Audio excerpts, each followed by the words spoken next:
राम राम साथियों, आज हम सीखेंगे कि जर्नल वाउचर में एक्सपेंस की एंट्री कैसे होती है। यानी कि फर्म में किसी भी प्रकार का खर्चा हो या फर्म में किसी भी प्रकार का लॉस हो, हानि हो, तो उस लेन देन की एंट्री जर्नल वाउचर में कैसे करते हैं। तो आपके सामने एक ट्रांजैक्शन है, एक एंट्री है कि 21 मार्च को क्या हुआ कि paid salary in cash of ₹10,000। इसका अर्थ ये है कि हमने 21 मार्च को 10,000 रुपए की तनख्वाह दी। यानी कि आपकी एक फर्म है और आपकी फर्म में कोई कर्मचारी काम करता है, उसने पूरे महीने आपको सर्विस दी, काम किया आपकी फर्म के अंदर। जब महीना हो जाएगा तो हम लोग क्या करेंगे, उसे तनख्वाह देंगे। तो तनख्वाह हम लोग कैश भी दे सकते हैं और तनख्वाह हम लोग बैंक से भी दे सकते हैं। यानी कि किसी भी बैंक में हमारी फर्म का जो खाता है, ठीक है, यदि हम उस खाते से तनख्वाह दें तो उसकी एंट्री कैसे होगी, और यदि हम नगद तनख्वाह दे रहे हैं तो उसकी एंट्री कैसे होगी। तो यहां हमने लिया कि सैलरी हम कैसे दे रहे हैं, कैश।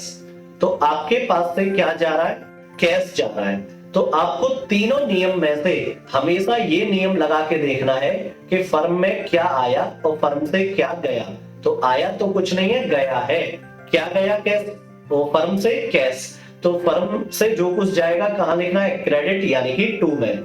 तो यानी कि 21/3/2024 को क्या हुआ कि हमने तनख्वाह दी, तो हमारे पास से क्या जा रहा है, कैश। तो टू में हमने लिखा कैश अकाउंट। कितना कैश चला गया, 10,000 रुपए। अब वो कैश किसी पार्टी के पास नहीं गया, यानी कि हमने इससे कोई सामान उधार खरीदा नहीं है, ना उधार बेचा, ठीक है, ना हमने इससे लोन लिया, ना हमने इसको लोन दिया। तो पहला नियम नहीं लगेगा। हम इसको पैसा क्यों दे रहे हैं, क्योंकि इसने हमारे यहाँ 1 महीने काम किया है, तो जो इसने हमारे यहाँ सर्विस दी है उसके बदले हम पैसा दे रहे हैं। तो क्या हुआ कि वो हमारा एक्सपेंस कहलाएगा। यानी कि हम पैसा किस लिए दे रहे हैं, सैलरी के लिए। तो सैलरी हमारी फर्म का क्या हुआ, एक्सपेंस। तो सैलरी का नाम कहां लिखा जाएगा, डेबिट में, यानी कि बाई में। तो बाई में लिखा जाएगा सैलरी अकाउंट। और कितने रुपए की तनख्वाह दे दी हमने, 10,000 रुपए की।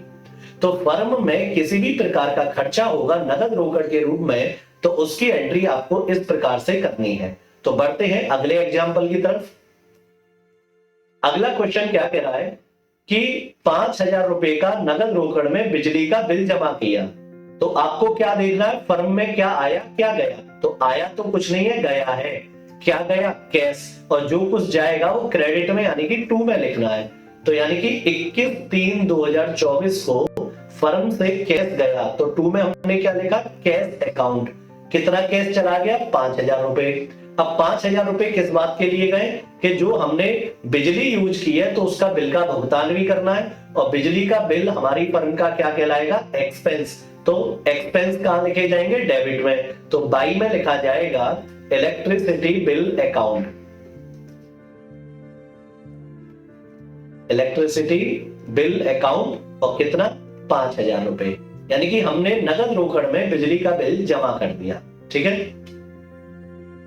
उसके बाद अगर यही बिजली का बिल का भुगतान कहां से हो, बैंक से, तो अब उसकी एंट्री कैसे होगी। यानी कि अब हमारे पास से कैश नहीं जा, अब पैसा कहां से आउट हो रहा है, पीएनबी बैंक से। तो गिवर कौन है, पीएनबी बैंक। तो यानी कि 21/3/2024 को पैसा आउट हुआ पीएनबी से, यानी कि हमारे खाते से पैसा गया। कितना पैसा गया, 5,000 रुपए।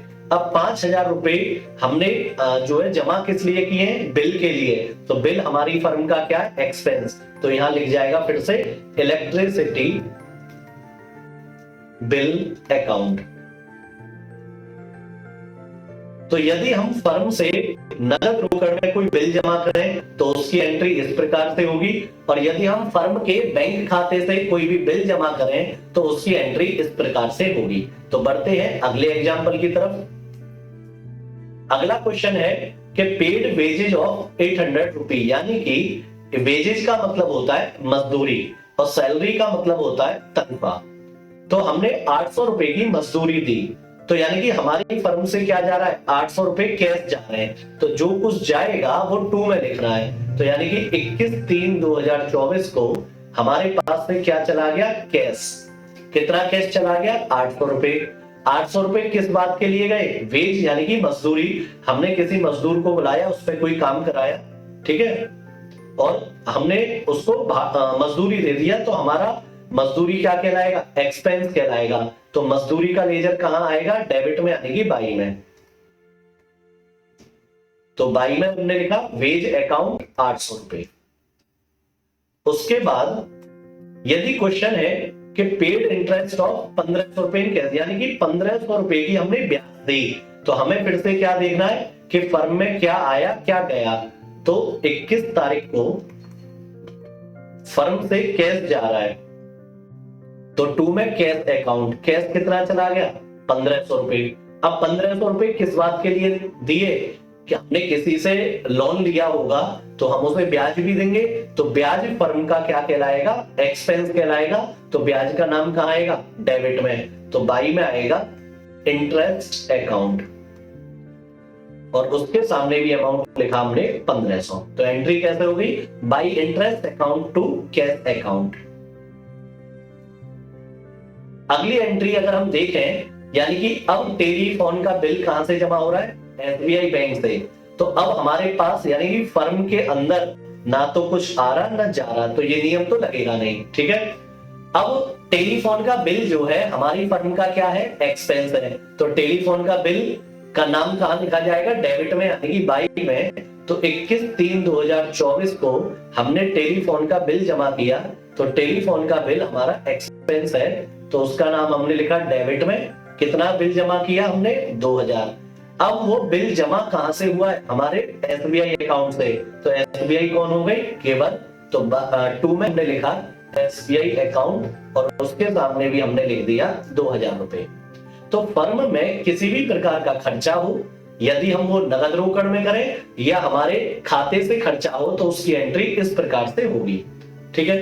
अब ये हो सकता है कि हम बिजली का बिल जमा कर रहे हैं लेकिन चेक द्वारा, तो उसकी एंट्री भी आप ऐसे ही करोगे, यानी कि पैसा तो बैंक से ही जा रहा है। तो हमने क्या किया? बाई में लिखा टेलीफोन बिल अकाउंट, यानी कि टेलीफोन बिल या कोई भी बिल हो सकता है, ठीक है, electricity bill, internet bill, water bill, telephone bill, कोई भी बिल है, यानी कि कोई भी खर्चा है, तो खर्चे का नाम कहां लिखना है? डेबिट में। तो यानी कि 2000 रुपए का टेलीफोन का जो बिल है वो हमने लिख दिया। अब वो टेलीफोन का बिल हम जमा कैसे कर रहे हैं? चेक द्वारा, पर पैसा तो बैंक से ही जाएगा, तो इसलिए 2 में क्या लिखा जाएगा? SBI account. तो फर्म के अंदर किसी भी प्रकार का खर्चा होता है नगद रोकड़ में या फर्म के बैंक खाते से, तो उसकी एंट्री यानी कि वो होने वाले लेन देन की एंट्री जर्नल वाउचर में इस प्रकार से करनी है। तो आपको क्लास कैसी लगी कमेंट करके जरूर बताइए, और दोस्तों के साथ शेयर भी कीजिए। और यदि आपने अभी तक सब्सक्राइब नहीं किया तो चैनल को सब्सक्राइब कर दीजिए। जय हिंद, जय भारत।